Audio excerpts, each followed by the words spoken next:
This is Rating Podcast Live. Welcome back everyone to the fourth and last episode of this Rating Podcast Live with Valentina.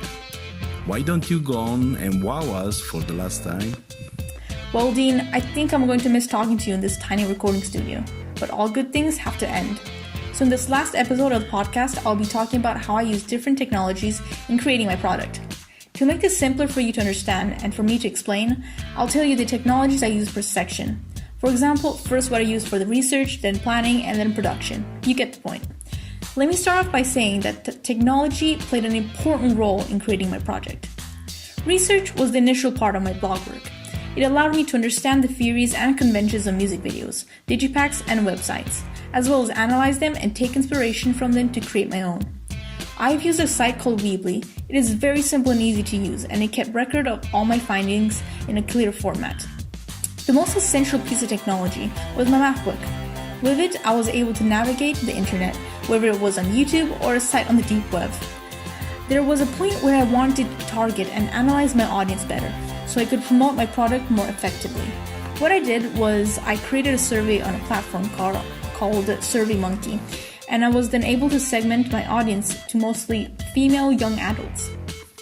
The next step was planning. It involved gathering ideas for how I was going to shoot and present the music video.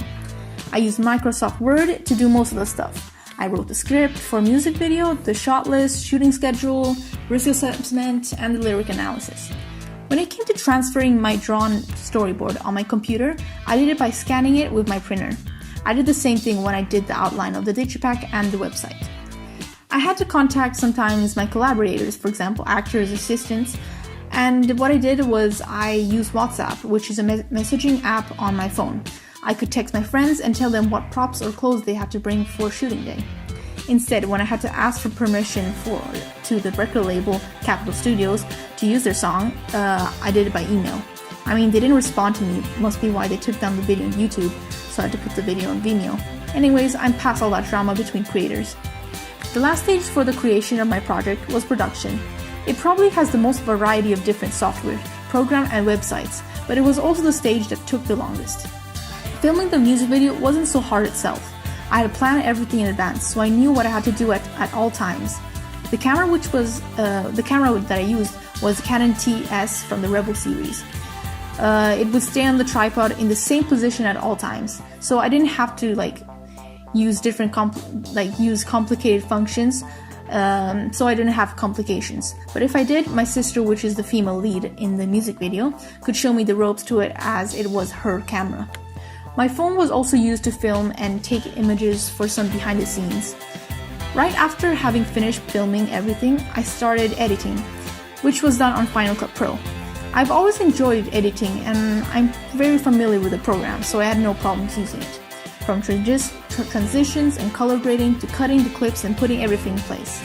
And I even know most of the essential keyboard shortcuts. You can say I'm a pro. Creating a digipack and website were part of my ancillary task. These went alongside with the music video and were part of the artist's image. I had to manipulate images and Pixelmator Pro is a powerful editing program with many options, like changing the image's brightness, saturation, fixing some imperfection like Blake's pimples, and insert different text. On Pixelmator, I was also able to create and design my record label's logos and the merchandise on my Blake store. The website was made and hosted by Wix. I had never used the site before, but I believed it was the best platform available. It allowed me to work with a white canvas, and I had the possibility to do whatever I wanted with it. I could have used Weebly for the blog, but Weebly only allowed me to use pre-made templates, and I couldn't be as creative with it. The next thing I had to do was give my artists a way to interact with fans. That's why I created different social media pages like Twitter, Instagram, and Facebook. Well, okay guys, thank you so much for listening to me talk for almost 20 minutes, and thank you, Dean, for having me on the live podcast. Adios! You heard it, guys.